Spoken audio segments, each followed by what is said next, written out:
Siapa sangka bang, ya, daripada menyamar sebagai pramugari tertangkap, dan dia dah disiasat, rupa dia ditipu oleh satu oknum, 2-3 oknum dah senilai 30 juta, dan telah selesai luar dengan Babati dengan perjanjian dia tak mengulangi kesalahan tersebut. Akhirnya ini rezeki Allah yang tentukan.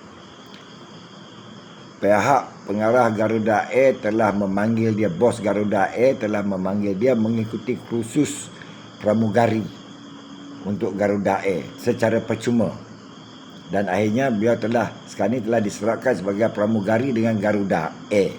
Siapa sangka, kan? Yang lain tu pandanglah kan. Ini ada rezeki, jodoh, pertemuan, mati, tak siapa yang tahu. Jadi kita sebagai manusia fikirkanlah.